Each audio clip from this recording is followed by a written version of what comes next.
Salam sejahtera bagi kita semua. Perkenalkan, nama saya Yohana Carolina dengan nomor daftar hadir 13. Saya adalah peserta Latsar CPNS golongan 3 angkatan ke-27 kelompok 2 tahun 2022 BPSDMD Kalimantan Selatan. Di sini saya akan mempresentasikan tugas agenda 3 mengenai aku, Smart ASN dan instansiku dengan tutor Dr. Hajah Ratna Rosana MPD. Nilai-nilai Smart ASN terdiri dari integritas, nasionalisme, profesionalisme, berwawasan global, menguasai IT dan bahasa asing, berjiwa hospitality, entrepreneurship, dan memiliki jaringan luas atau networking. Saya bertugas di Rumah Sakit Umum Daerah Idaman Banjarbaru sebagai seorang perawat ahli pertama, di mana rumah sakit ini beralamat di Jalan Trikora, nomor 115, RW 01, Kelurahan Guntung Manggis, Kecamatan Landasan Ulin, Banjarbaru, Kalimantan Selatan.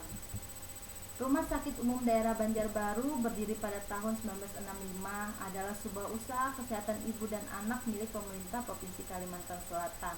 Pada tahun 1971 ditetapkan menjadi sebuah rumah sakit umum.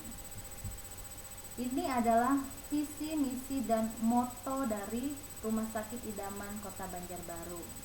Visinya yaitu Banjarbaru maju, agamis, sejahtera. Misinya meningkatkan kualitas kehidupan masyarakat yang sejahtera dan berakhlak mulia. Motonya, kesehatan dan keselamatan Anda prioritas kami. Ini adalah struktur organisasi Rumah Sakit Idaman Banjarbaru, di mana direkturnya adalah Dr. Dani Indrawardana MMRS. Uraian tugas dan fungsi perawat. Tugas jabatan fungsi perawat yaitu melakukan kegiatan pelayanan keperawatan yang meliputi memberikan asuhan keperawatan dan pengelolaan keperawatan.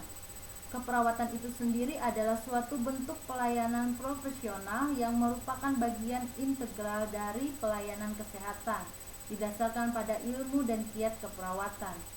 Berbentuk pelayanan biofisiko, sosial, spiritual yang komprehensif, ditujukan kepada individu, keluarga, dan masyarakat, baik yang sakit maupun yang sehat, yang mencakup seluruh proses kehidupan, di mana asuhan keperawatan ini terdiri dari pengkajian, diagnosa, intervensi, implementasi, dan evaluasi. Fungsi perawat ada 3. Yang pertama yaitu fungsi independen, di mana perawat memiliki hak dalam mengambil keputusan atau melakukan tindakan yang terbaik yang berdasarkan dari ilmu keperawatan itu sendiri. Setelah itu, fungsi independen yaitu melaksanakan kegiatan atas peran atau instruksi dari perawat lain, misalnya dari perawat dari kepala ruangan ke katim atau katim ke perawat pelaksana. Itu adalah salah satu contoh fungsi dependen. Setelah itu, fungsi interdependen melakukan kerjasama dengan berbagai pihak, misalnya dengan bagian gizi, farmasi, dokter, dalam meningkatkan asuhan keperawatan yang baik kepada pasien.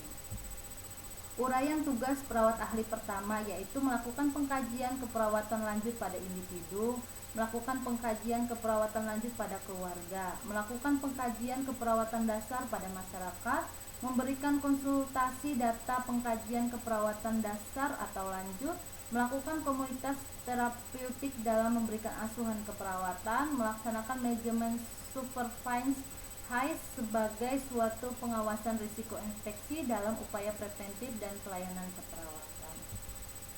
Standar pelayanan yang harus dicapai, di mana meningkatkan mutu pelayanan, meningkatkan kualitas diri dengan mengikuti pelatihan-pelatihan untuk meningkatkan keahlian, kepuasan pasien terhadap pelayanan yang diberikan, memberikan asuhan keperawatan. Perwujudan Smart ASN dalam tugas perawat dengan pencapaian tujuan instansi, di mana yang pertama menjaga nama baik rumah sakit dengan bekerja sebaik mungkin, tidak menyebarkan berita bohong yang dapat merugikan instansi dan ASN lainnya. Yang kedua, belajar mengoperasikan sistem program aplikasi SIM RS yang dipergunakan oleh Rumah Sakit Idaman Banjarbaru. Itu adalah salah satu penerapan Smart ASN dalam penguasaan IT. Yang ketiga, menerapkan 5S, senyum, salam, sopan, santun, dan sapa. dalam memberikan pelayanan kesehatan, di mana itu merupakan wujud implementasi dari Smart ASN yang bersikap hospitality. Yang keempat, konsisten dan disiplin pada saat bekerja, seperti berangkat tepat waktu, merupakan integritas sebagai seorang ASN, mengikuti pelatihan, seminar atau pelatihan lainnya yang mendukung kinerja dan pelayanan untuk meningkatkan kompetensi perawat. Keenam, melakukan kolaborasi dengan tim medis lain untuk meningkatkan kinerja yang baik. Yang ketujuh, aktif dalam bersosial media untuk berbagai informasi terkait kesehatan dan mengedepankan etika dan cakap dalam bersosial media. Di sini berdasarkan 4 pilar literasi digital, di mana ASN harus smart dalam digital skill, digital kultur, digital etik, dan digital safety.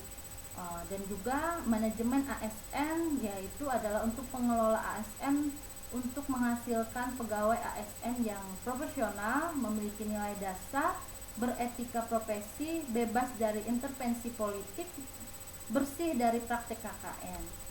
Sekian presentasi dari saya ucapkan terima kasih.